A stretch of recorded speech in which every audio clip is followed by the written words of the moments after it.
All new at noon today, road work along the Mackinac Bridge is scheduled to begin later this month. The construction is part of a 2-year project to repave the roadway and perform some joint repairs.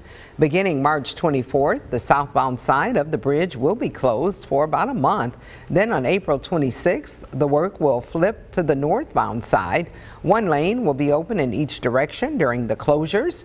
The Mackinac Bridge Authority cut back on some of the project after construction led to lane closures and significant travel delays at the start of last summer's busy tourism season. More information on the project can be found on our website, abc12.com.